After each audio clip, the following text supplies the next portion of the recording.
Hello, everyone. Welcome everyone to the American Center in Moscow. This event is part of our year-long series, Makers of a Nation, celebrating the artists, designers, innovators, and builders who continue to shape the American story. Our very special guest tonight is Myron Briggs. Hi, Myron. Hello, Helen. Hello, welcome. So happy to see you. Yes, indeed. Myron is an American maker, an illustrator, urban farmer, drawing teacher, and an artist, although he might say manufacturer. In his drawing and teaching, he treats a simple number 2 pencil as a great tool for experimentation, and he encourages learners to develop their own creative technique beyond formal training, which I like. I appreciate that. And before we begin chatting, Myron is going to read an excerpt from his book, which is called Lessons in Drawing from Ancient to Future, written for his 8-year-old self. Okay. So, I conceived lessons in drawing from the perspective of a jazz teacher. My first advice to my pupil would be to play simply for the love of playing. I would strongly encourage my students to test their instrument.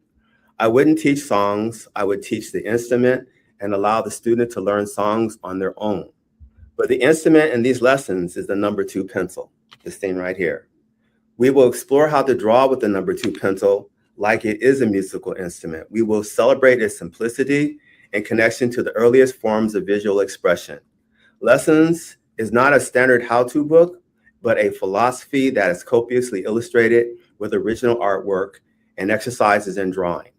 Lessons, I believe, to be especially useful for people of limited means or stability, people on the move in difficult situations, or overwhelmed by life.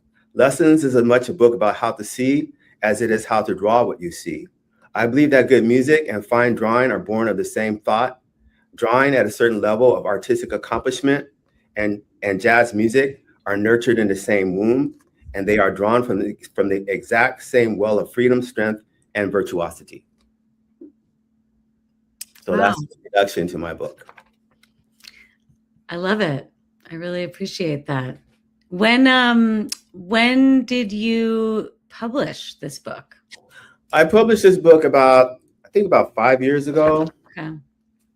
When I got off Facebook, I decided I was going to do something serious, 2019.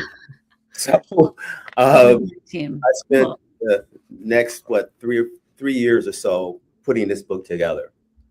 Okay. In 2019. Well, let's dive in. Let's talk. Tell me about yourself. Introduce yourself. Okay, so I'm a native of California, Northern California. I was born and raised in California.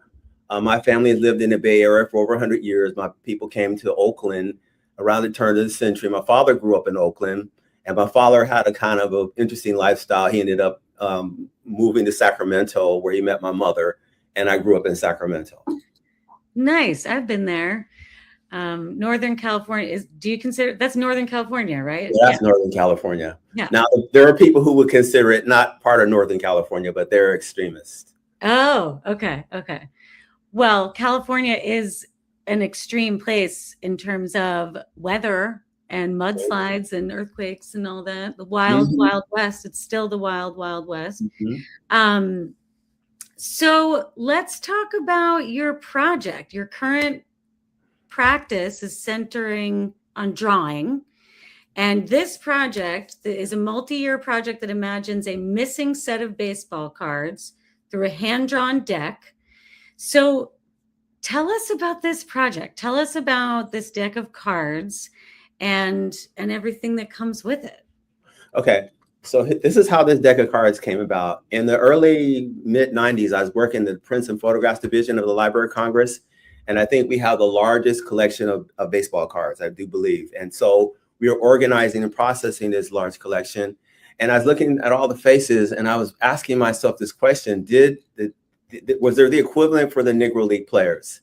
And over the course of time, I've not seen any evidence that there was anybody out there making cards, Satchel Paige and all of these people. So then I thought, well, what if there was? what if there was a company out there that was making these cards, and what if these cards exist? And I just got to thinking, well, what could they possibly look like? What would the art flow? What would the production be if, say, for I was making the cards? So then I decided to make these cards.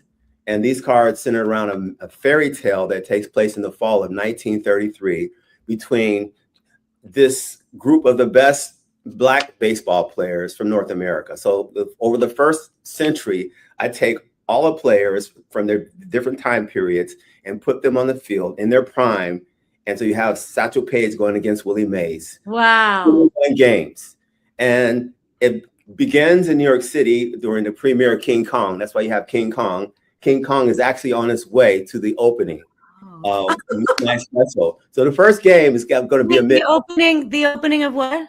The opening of the 21 game series. Of the 21 game series. And the first game is at midnight, so it's a midnight special, you see. And King Kong's on the way with his date.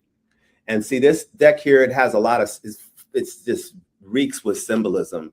And there's a lot of binaries in here. There's the symbolism of the East Coast, West Coast, New York, San Francisco, because the game concludes in San Francisco. It begins in New York, and they kind of barnstorm across the country by train. And I take you through the landscape. I create these scenes of the train passing through this town, or of scenes of something that's taking place in the stadium or on the field or in the dugout or wherever it might be during that period of time. So that's what this is all about. It's total fantasy.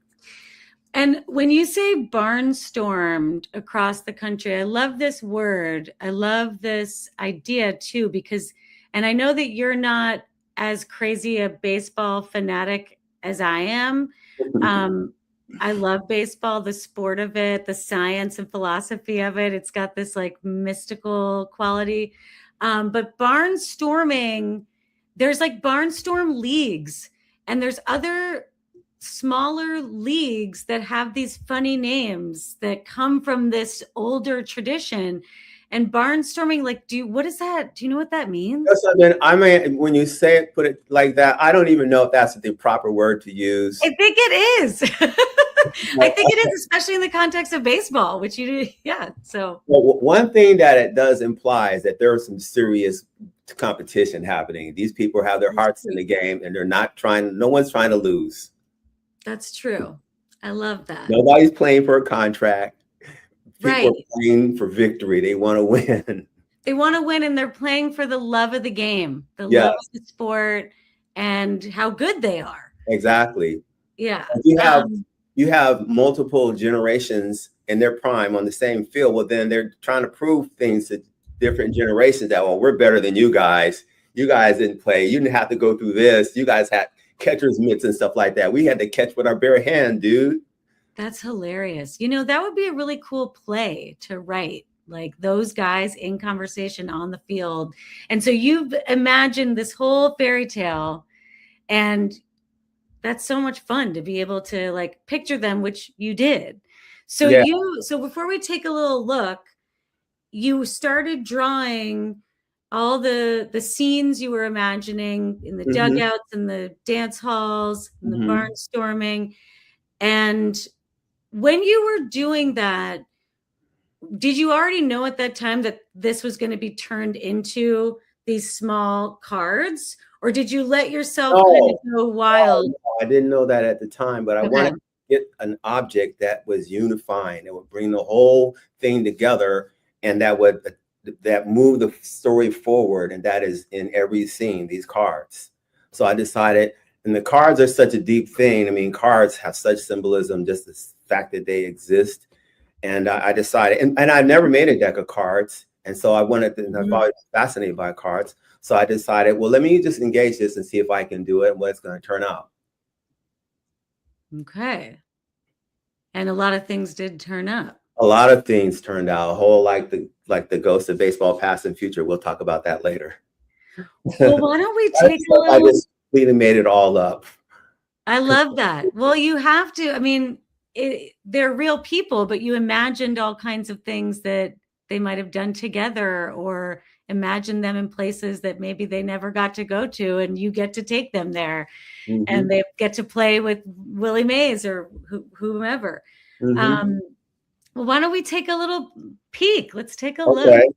So like, oh, okay. Are we looking at that? Are we looking at this, or are we looking at this? Which We're okay, looking at both, but our audience can see this as larger. So I want to just come back to the box, the deck itself, and talk about symbolism and the meaning of the symbolism in the East Coast and the West Coast, and the red and the blue. And this guy, his name is Jade. He's red, and his name is Jamaro. You got the Golden Gate Bridge. You got the Brooklyn Bridge. You got, like I said, San Francisco and New York. You got the Empire State Building. You've got the Chrysler Building. You have it's stacked with all kinds of binaries that help, bring it all together into just one little event. You see what I'm saying? yes. So yeah, and then I've got, of course, we have to give a nod to New York. Of course, I love New York. Me see too, that New there? Yorker. Can you see that? Yeah, I love New York. Look at that. Oh my gosh. Wait, show that again. Okay. That's so sweet. What's on the right side? On the other side. Okay, the far right is a baseball in motion. And then in between that are two buildings, the Chrysler and the Empire State Building. Nice. Red and the blue. Beautiful. Beautiful. Show me again the sides. Okay, so this one is his name is Jamaro. Cool. Or no, this is Jade, I think. Whatever, Jade or Jamaro, and there's his friend there, Jamaro or Jade. So that's there's something really great about American baseball uniforms, and just like the look of baseball is so Americana. It's been around so long, and I love baseball. I love all the lore. But something I discovered about American baseball uniforms? When I was I am working on the Bayeux Tapestry, redrawing the scenes from the Bayeux Tapestry. Right. Those scenes in the Bayeux Tapestry. And a lot of that's where you see where baseball came from. The way their stockings are, those are all very much like the soldiers. There's a lot of connections between something that happened almost 1,000 years ago and the game of baseball that people don't think about. But when you look at something closely, you see the connections.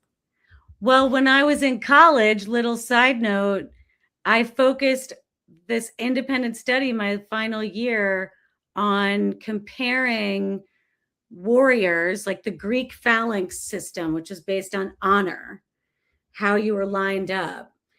And I compared that with modern day athletes and gangsters. Because they all have these codes of honor. Absolutely. And these like skills, Yeah. But anyways, well, why don't we take a look at the beautiful images? Let's see them. Here we go.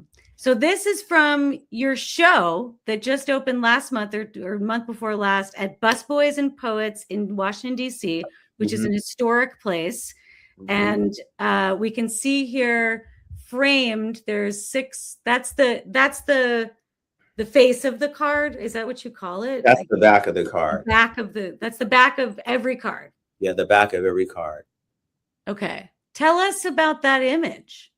Okay, I could explain more about this image when we go to the scene, one of these other scenes, but it's drawn from that scene. Most of the elements here are drawn from one painting. Let's go there. But before we go there, I'm just going to point out on the bottom in front of this frame, the deck is all the way to the right, and in the middle, it's the metal tin that it's in.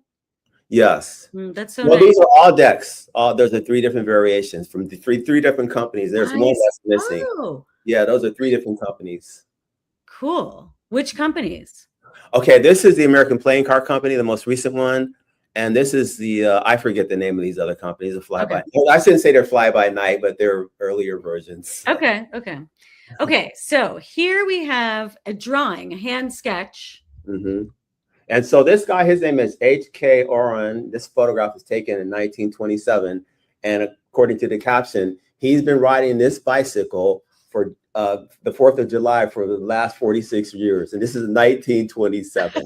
So what I did was I took this photo. I collect old photographs, and I said, well, this is pretty cool. And see, I drew this freehand. You got to draw freehand. When I talk about the jazz part of it, that's what I mean. You treat this like it's music, like it's notations, and then you play you draw in a way that it makes visual sense.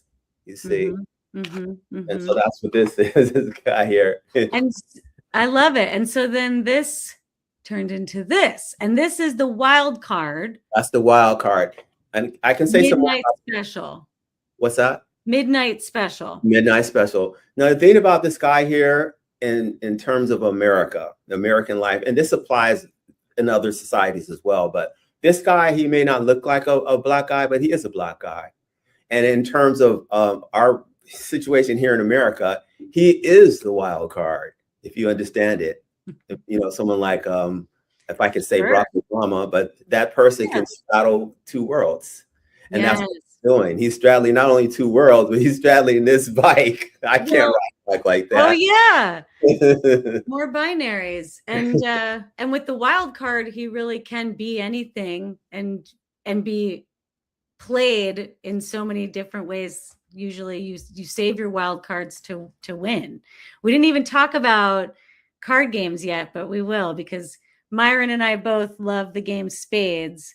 And I know that the game Spades, I don't know if there's like a Russian version of that game, but it's essentially a trump game, a bidding trump game, like hearts or bridge. And we both love the game Spades, which is very New York. You played Spades in New York, right? No, I didn't play Spades in New York. I played Spades. The last time I played Spades, to be honest with you, was in high school. That was the last time. That's when I played it the most, was in high school. And we were, and you know, this is, I think this is a universal thing, but at least in the American tradition, like with playing cards and games like euchre and bridge and everything, it's 4 people and you have a partner you play with and win or lose with. And I know with the wild cards are particularly important. And in New York City, growing up, I think I told you this already, but the order of the suits was very important for how to win the game when it came to the wild cards. And the twos, we played with twos as wild card. All twos were wild. And in Brooklyn, it was diamonds, clubs, hearts, spades. But in Manhattan, it was clubs, diamonds, spades, hearts, and in all different boroughs. And so we all had to agree on something beforehand. And there were rules about who got to decide, okay, we're playing Manhattan rules today or Brooklyn rules today. So I always appreciate a wild card, especially. Yeah, you guys are far more sophisticated players than we were.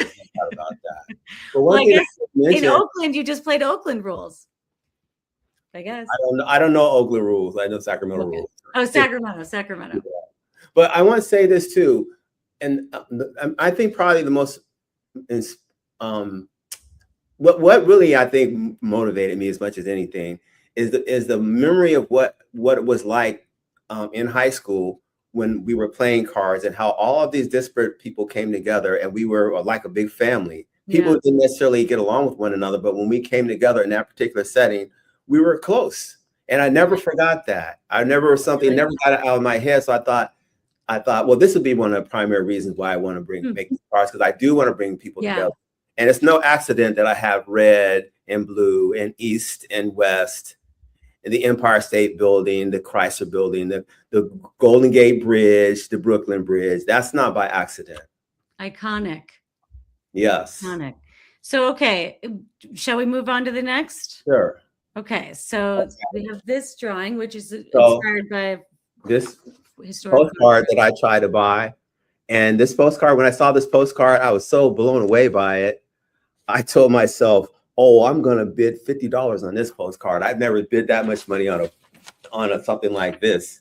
And then quickly it got up to 60 something. So I said, okay, well, I'll just dig in my pocket a little deeper and I'll bid $100 something. This thing sold for almost over $400 something. Wow. And so I said, okay, that's no problem. That's out of my pocket range. But guess what? I took a screenshot And then can you go back to the drawing? And then I took, this is where the jazz comes in. Then I took this picture, this screenshot, and then I drew this. See, this is where the poetry is, right? And I look at this, and that's the key to everything. Then I can take this image and I can put it in Photoshop and I can manipulate it and make it look like this. Ta-da. Yeah. And so it goes back to drawing. Will you tell us? Sorry? All of this stuff is drawn by hand. It's beautiful. Thank you. Will you tell us the title and if Okay. you'd like to read the I'll read this out character? one. Yeah. Okay, now keep in mind that according to the myth, a kid did this. Okay, so this is how it reads. According to the myth, yes. 1933 All-Star season, 10,000 baskets of fine red tomatoes. Members of the tomato co-op take a pause in their busy work to bear witness to history. A streamliner announcing the arrival of the Negro League All-Stars of the West has pulled up.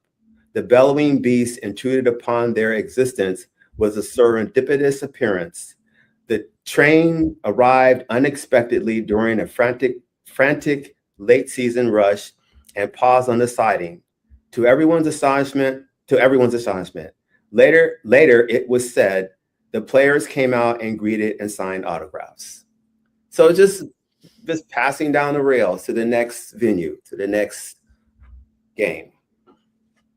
And this one I would think is probably the Ohio Valley or something like that, Pennsylvania, Ohio, something like, a place like that, New Jersey.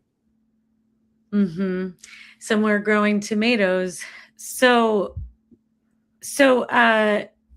how did you decide where this would end up in the deck of playing cards, or did this one end up in the playing this is a random scene. This is not in the deck. random scene? Okay. Yeah, the That's what I scenes thought. I just wanted to make sure. associated with the actual deck physically. What I have is I don't have enough room for a bunch of scenes, so I have one scene per deck. In this case, it would be, I think, scene per deck. I don't know which one it was. Oh, that's so cool. Yeah. And you created stationary cards. Yes. You just read from, because yes. You also, not only did you publish the deck of playing cards, but also stationery. Absolutely. Yeah, that's you, the artist / manufacturer. Yeah, that makes it more affordable for people. Yes, it does. Okay, so this is very beautiful. It's very vibrant, and I love the Campbell's soup. Is this connected to your cannery project at all? Absolutely. And will you tell us about your cannery project? Okay, so I'm a small time farmer, right? I mean, I have a little stuff in my backyard. I try to grow stuff, and I oftentimes, not every year, but I do my little canning myself personally. And I have a whole lot of big production. I have my own line that's called, different things. I have different names for it, but I just have a real strong love of the rural arts and canning and preservation and identifying plants and living off the land and living with little but having big life. You know what I'm saying? I very much believe in being able to present yourself but not having a big thing surrounding you saying, here I've arrived, look at my Learjet. I am the antithesis of that person. I love that. Same. We don't need much, and I like to reduce waste. That's my big thing. So anyway, so what do we have here? Now what we have here is the information card. I just got an urge to draw King Kong. I just don't know what got in my soul where I said I want to draw King Kong. And then I realized that, well, guess what? That's good, because I can fit King Kong into this particular scenario and make King Kong the face of these cards. Let's start this whole thing with the premier King Kong. Let's weave King Kong into this fairy tale. And while I'm doing that, I can get the opportunity to draw King Kong, my version of King Kong. Of course, you never see a King Kong like this one, but that's okay. He's his own King Kong. He's different. He's cool. And so he's on his way to the midnight special. He's on his way. Okay. He sure He's is. on his way to But his date, I guess that's his date. That's how he sees it anyway. Faye Ray is his date. His date Yeah. is captive. Faye Ray. Wasn't that her Faye name? Ray, is that what her name? Okay. Mm-hmm. And so how far along into the deck of playing cards project were you when you drew this one, or when you started it, and how long did it take you to finish this particular piece? That's a good question. I think that this piece started kind of early in the process. I think after I had produced my first deck or so, I think I may have drawn this, or perhaps even before my first deck. I can't remember. I do have the date, but I don't have it on me right at this moment. That's okay. And so at that point, when you finished this, like, how did you decide where this would go in the deck? Does it go in the deck? Well, or is I decided that it's going to be an East Coast, West Coast thing. It's going to start in New York City and it's going to conclude in San Francisco. So that was an easy question to answer for myself. Okay. Very cool. And now this is called The Giants of Broadcasting. Yes. Tell us everything. Okay. Want me to read the caption? I would love that. Okay. So this is imaginary fellows here. And this is the opening of the very first game, right? Yeah. So there's a guy out there on the mound. I'll tell you about him in a second. The Giants of Broadcasting are a trio of the most witty and insightful baseball commentators known to the game. Not only is their knowledge unparalleled, but they are exceptionally funny. Their wisdom is like that of an old tree to which their extraordinary height is compared. When one is seen, the other two are present. On the mound is Frank the Guitar Hatfield, tearing the rivets out of our seats with his opening performance. His electrified country acoustical guitar has the crowd in stitches. As this momentous occasion approaches its grand opening, this is a scene from the legendary 1933 All-Star Season Midnight Special opener, where the trees enjoy imbibing in some pregame nostalgia. So they're getting their little drink on, they're smoking their cigars, they're listening to some good music, and they're talking up a storm too, I'm sure. This one's very interesting, the depth of field and the perception. And there's a quality in this that's like almost like collage. Yeah. How did you achieve that? Like, the gentleman on the mound playing the guitar, what's his name again? Frank Guitar Hatfield. Frank Guitar Hatfield. Yes. He's kind of got his leg up. He's kind of got his leg up a little bit, right? He sure like does. A pitcher, like a baseball pitcher, but he's playing some music. He sure is. And he's at the top right of this rectangle, and he's like the smallest figure other than the bottom left, which is a card. I just really love what you did here with that depth of perception. Mm-hmm. How did you? Okay, so this one here, unlike this guy, which is informed by a photograph. This one is not informed by a photograph. This one is complete imagination. So, and how you make it sit up like it's a collage or Ramir Bearden kind of thing. It is like Ramir Bearden. That's Photoshop. That's you drop your elements in, and it it's kind of long-winded for me. I can't really explain it right now. Sorry. I could demonstrate how to do it, but it'd be easier for me to show you than explain it to you. Sure. But that is something that is intentional here. I don't know if you would say Absolutely. exactly that. Did you say that you wanted it to look like collage, or did you like this? No, that's just the way it happens to look. It just happens to look that way, the way I do this stuff. But that wasn't my initial intention.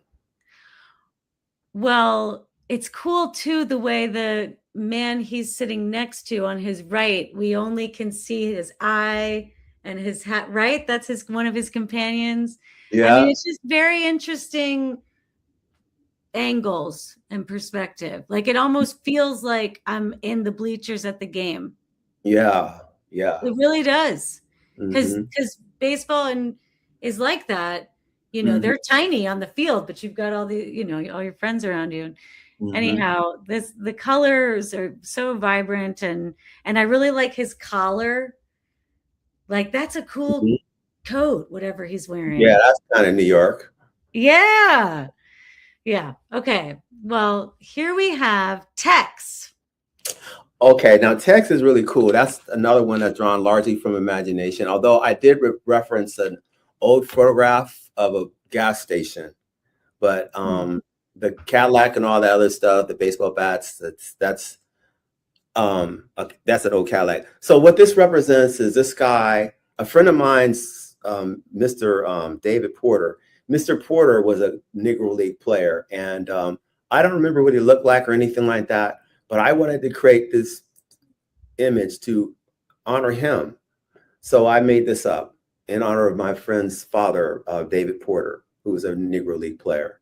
And what this depicts is this guy, I imagine that he missed his train. He's got a train. He's got to catch the train up to Sacramento, and they're going to take the train across the Sierras to New York City, right? So he missed his train, and he's racing up the Central Valley trying to get his connection to Sacramento so he can join his team, his teammates.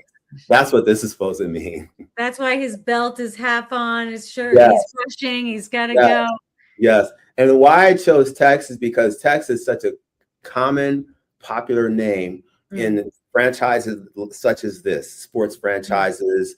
There's always somebody in baseball, especially named Tex, is at the top of the food chain normally, or somewhere in the lineup, and they're very, effective. But Tex is a very important name in America. Well, and it makes me think of Texaco and like oil companies. Like in the very back, we have Esso, and then we have the Pegasus from Texaco or Mobil. Mm-hmm, Was it mm-hmm. one? It was one of those. And on in the back, in the background, I want to ask about the gentleman with the umbrella that's kind of matching his motorcycle, and the other motorcyclist beyond him who kind of looks like a baseball player. Yeah, he is a baseball player. He is, isn't he? Yeah, he's in his uniform. Is he trying to get to the next They're game?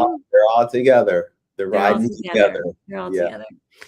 And what does it say in the back against the wall? I love this depth of perception, like right close to, in the foreground, close to Tex, we can see the green top of the street lamps, and then the bulbs, and then we can see them in the background, teeny tiny. Yeah. And what is on the wall? It says day, and then underneath B1 Mo's. Like, does it say Baltimore? Like, what is that? So you know how you have a station or Yeah. a franchise, right? And every franchise has an identifier. So this particular station, maybe it's B1, maybe another station's A1, F2, whatever. So that basically identifies this particular franchise, and all that other stuff, Coca-Cola and Texaco. Right. Those are just very interesting corporate, iconic brands. Right. Yeah. You're right. It's from the past. It looks really cool. This is so fun, like looking this deeply with you. Really, indeed, it's so fun. I just laugh at myself doing this stuff. It makes me laugh.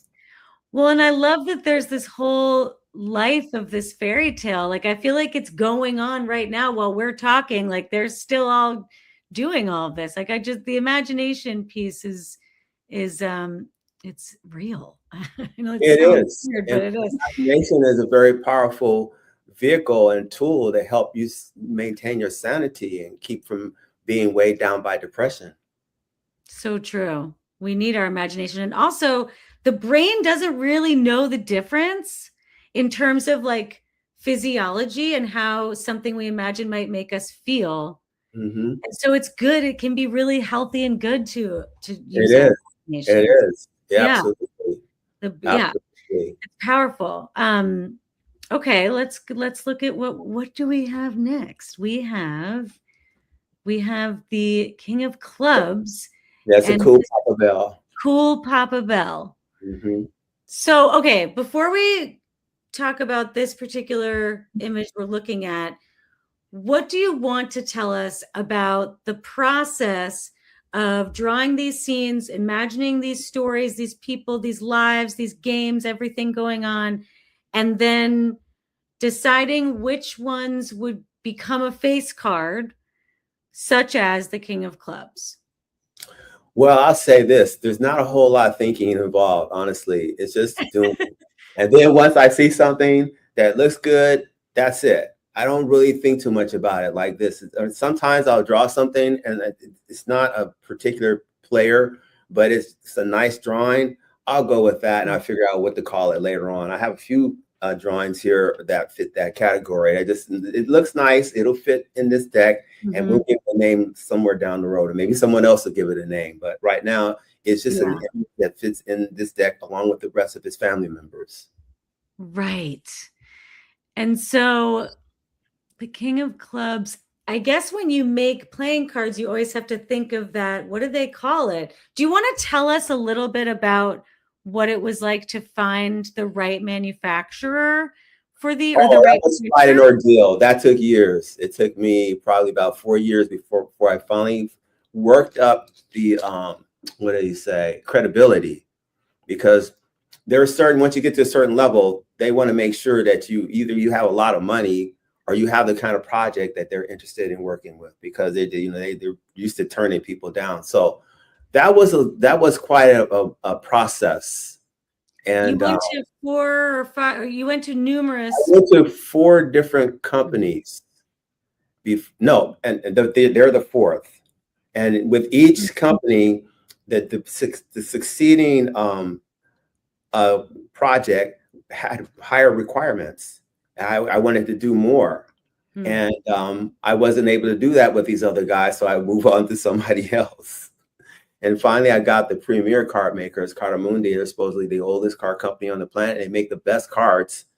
And they took my project immediately. When they saw it, they said immediately. And their parent company, they didn't even answer my emails. But when I contacted Cardamundi, they contacted the parent company, said, we want to take this. I don't know what they said, but they took my project.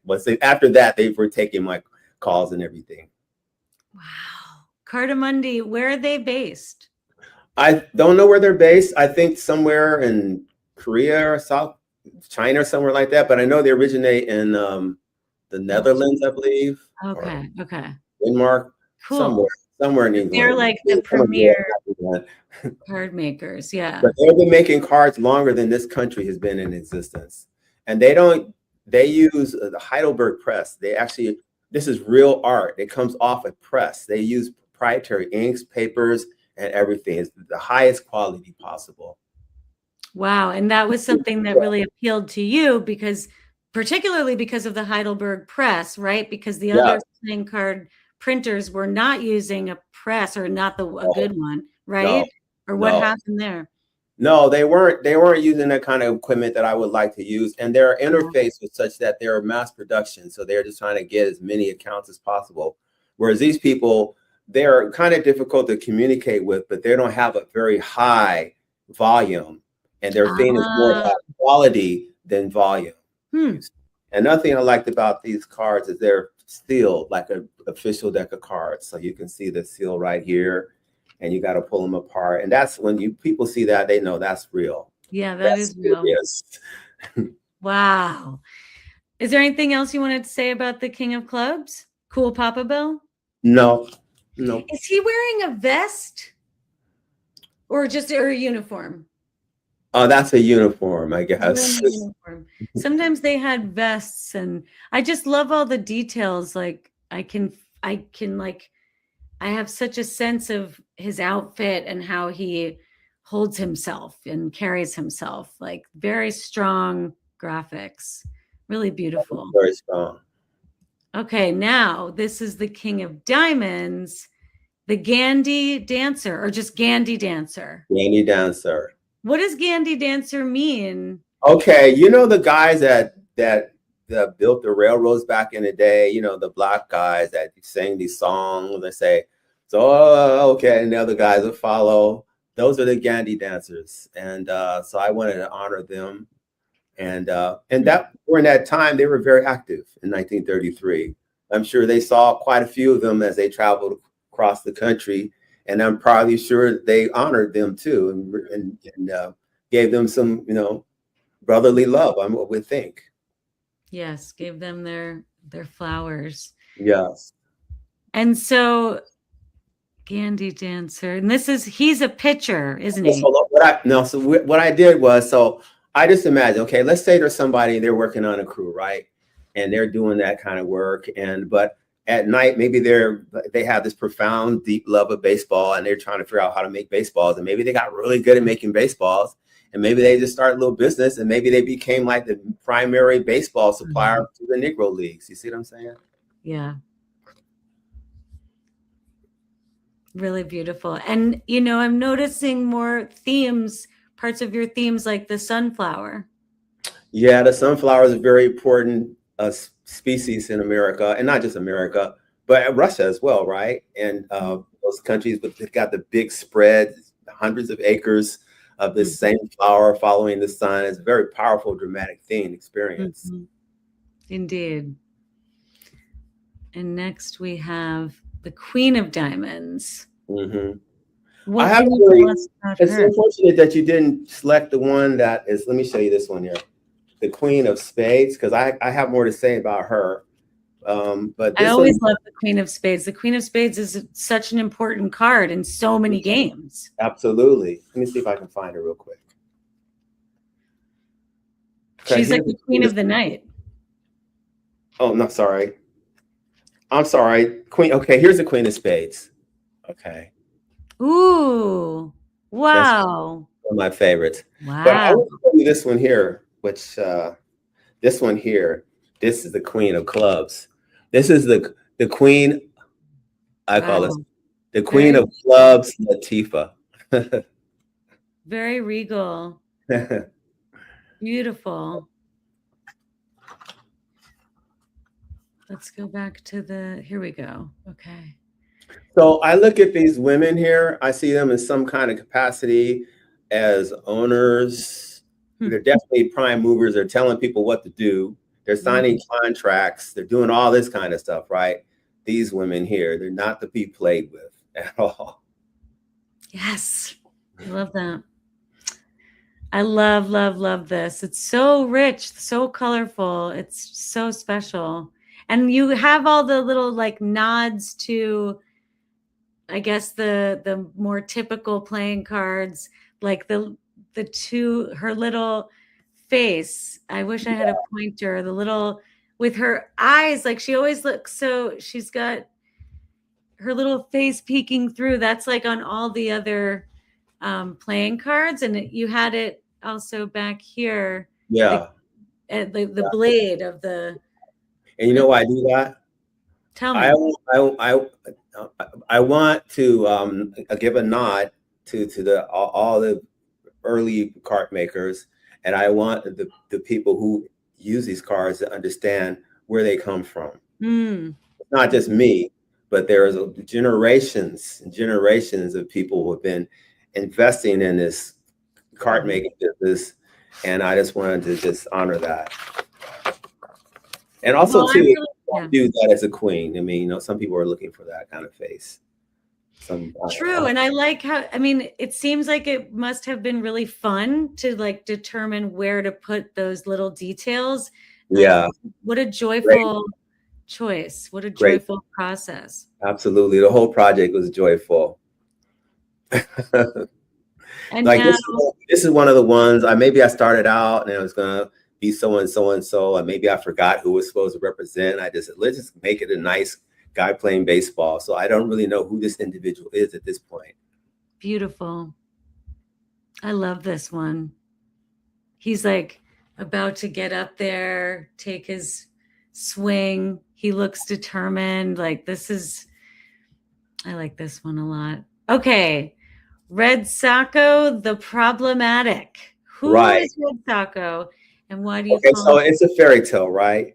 So then you have all kinds of characters. You got good guys, you got guys that are mostly good, and you got guys who are mostly bad. And this is Red Socko, the problematic. And I think he's probably mostly bad. And then he's got a twin brother. His name is Black Socko, the diplomatic. And of course, he's the opposite of his twin brother. That's what that was. I don't know how I came to that, but I just liked the drawing. I decided I'm going to throw it in there and let him just live his life.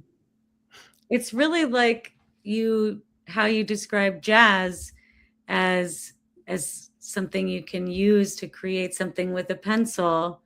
There's something very musical and lyrical about these characters and how you've put them together or apart. Mm-hmm. And very improvisational musical. Too.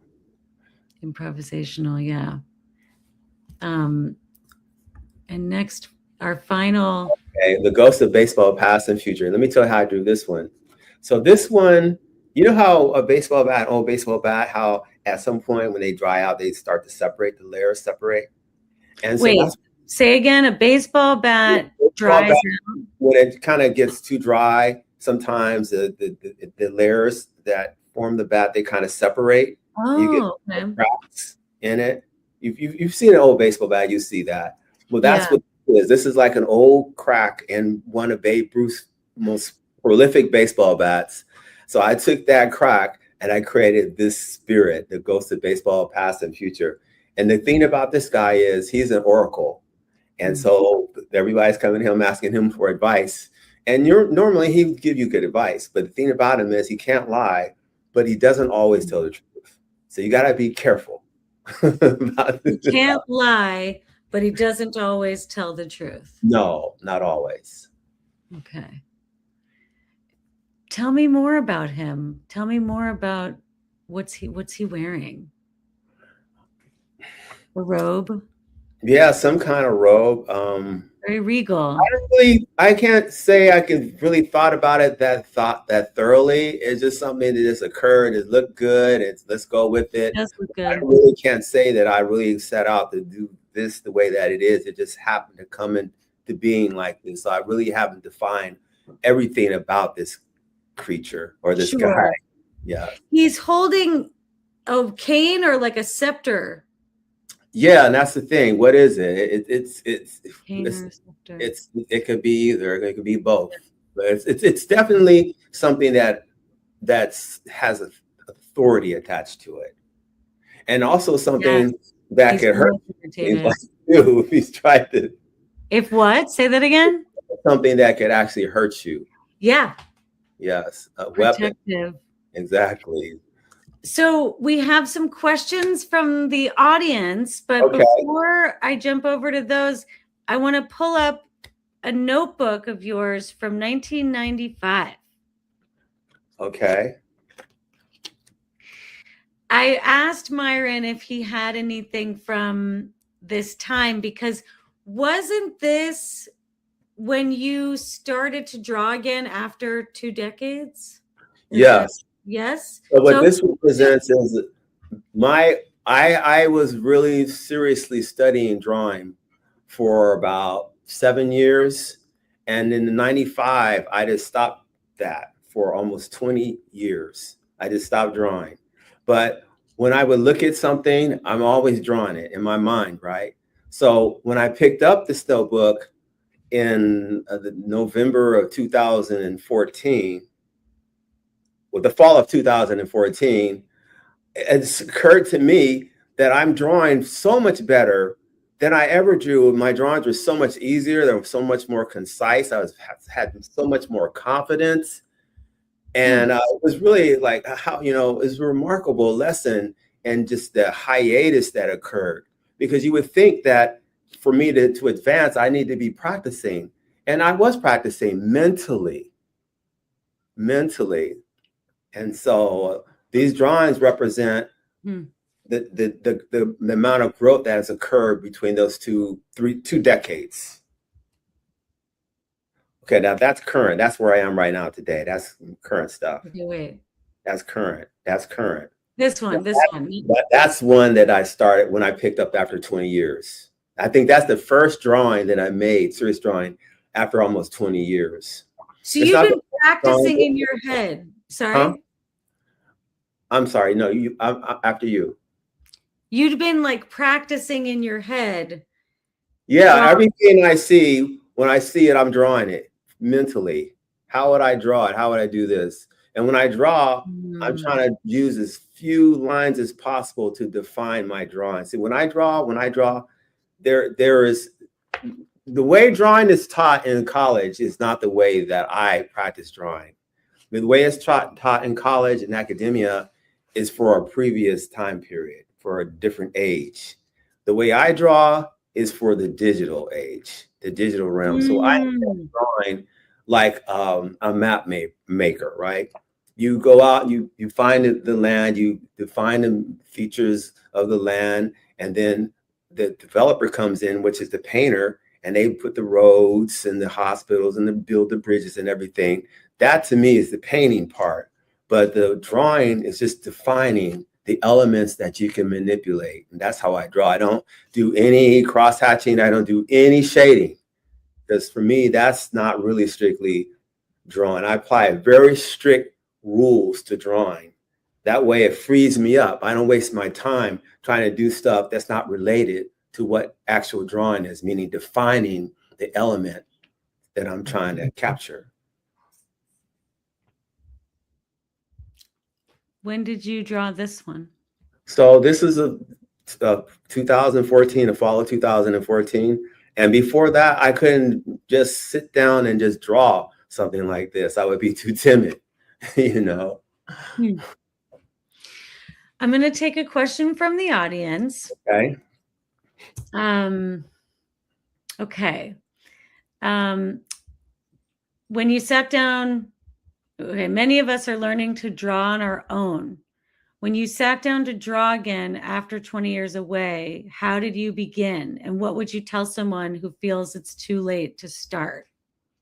Okay, so what I did was I went back to my last notebook, right, which is 1995, and I decided, let me go ahead and finish this notebook. And so it wasn't really like me just seeing what I could do. It was me finishing the notebook that I started decades ago. And it just occurred to me that I'm much better now than I was then. That's what happened. And what was the rest of that question? Oh, drawing is an ongoing thing. It's not something that you're ever too old to do. Drawing is something that you will continue. As long as you're healthy, you will get better at drawing. You will never, and you understand what drawing is. You have a certain well-defined definition of what drawing is, and you stick to it. You can't help but get better if you're healthy. The best artists are not the artists in their 20s and 30s. They're the artists who maintain their health in their 90s. And they can literally run circles around everybody. They really can. That's a great answer. How does drawing change the way you see ordinary things? Okay, so how I draw, I break stuff down. I just like to take something and dismantle it and break it down to its simplest components. Like you take, like I still have this habit. If you give me a bottle or something like that, a beer, I don't drink, but if I had you say you gave me a beer bottle, right? And it's got a nice little label on it, and something in me wants to peel this label off. I don't know why. But drawing is like that, man. It's just peeling away all the superficialities and capturing the essentials. And once you capture the essentials and you import that into a program, like you draw it in a way that the computer can understand what it is you're trying to draw. You can't draw in a way that you want to be. You can't draw in a way that's too difficult for the computer to understand in a way that so that you can now take that object and manipulate that object and get it to do what you want it to do. If the drawing is too complicated, it doesn't know the demarcations. The computer can't tell you, well, where does this start and where does this end? But when you have a simple line drawing, it knows exactly where the beginning and the end is. And so you can take that and you can manipulate it. And you can do all kinds of stuff in the painting part that because you didn't do it in the drawing part, that it makes it easier for you to take that object and create really beautiful stuff. If that's a good answer, I don't know. It is. Here's another one. If you could sit with your 8-year-old self and give him one lesson in drawing, what would it be? Okay, you asked me That's this the question. book, right? I thought about it too, and this is it goes back to the 6th grade when my last day of classroom. My teacher said, Mr. Lyons, he said, okay, we're going to draw monsters. And he said, Myron, I know you're going to win this hands down, but that's what I would do. I have the student draw something that's really powerful. And in this case, I would just draw something really ugly, just a monster, meanest, nastiest monster you can think of. But guess what? And then the next lesson, you know what I might have you draw? Furniture. I might have you draw some Eames furniture. I might have you, next one drawing, I might take you out into nature somewhere. Let's draw some finely detailed parts of a flower. You see what I'm saying? Every drawing will be different. Every lesson will add value to all the previous lessons. That's so true. I want to ask you, before I ask the next audience question, how often are you, like, what's the ratio of what you're drawing, whether it's from your imagination or drawing what you see? I mean, I'm sure it's a blend combination. Yeah, it's absolutely a blend, because your imagination is informed by reality, right? You just don't make stuff up out of nothing. It's something that exists. So it's hard to answer that question, but I know one thing. I can't live without one or the other. I need everything, the whole 9 yards, the whole ecosystem. I need to be able to have access to everything. Well, and there's something so exceptional about when you envision something and then it comes out of your hand and you can actually see it, the thing that you only saw in your mind, even if it's a drawing of something you saw in real life, to take it, to be that manufacturer, like you say. That's great. When I draw, I'm more like to me, it's more like construction. It's more like, okay, we need, like building a house. Okay, we got this part here. We're going to have this part here. We're going to put this part right here, right? I'm not the kind of person that's trying to find a drawing. I don't do just a drawing. I don't do all this kind of stuff trying to locate a drawing. I know what I'm trying to draw, and I can actually see it. And so a lot of times it's just me tracing lines. I can just see the lines on the paper in my head. I'm just tracing these lines. So sometimes it feels like cheating. It doesn't even feel like it's art. It feels like it's not even fair. Is there a drawing you've made that surprised you, one where you ended up seeing something you didn't expect?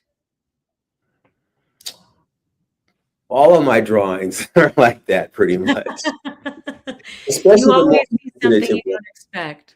Well, like the Ghost of Baseball Past and Future, that's one. That's a good example. I didn't set out to draw the Ghost of Baseball Past and Future, but once he was drawn, that's the name I gave him. I labeled him that. He came into existence, and I decided to give him a name. Like having a baby. Just like having a baby. Yes. What happens when a drawing goes wrong? Do you start over, or do you find something valuable? I don't have drawings that go wrong. I don't have that problem. My drawings don't go wrong. I don't have that problem. But I say for those who do, keep drawing. Eventually, you won't have the problem either. Sometimes now you start out on a drawing and you intend to draw this, right? And it's not working out for you. But something else is emerging. That's what I mean by I don't make any mistakes. So I let that emerge. And then once that emerges, it's like, well, God, that's better than what I was trying to draw anyway. I'm going to go with this. This is cool. And that's where the jazz comes in, improvisation. You're sitting out there, you've got these notes, you got this sheet music. Okay, you're going to play this. And then you get to playing, you're feeling something else, and you just create something new.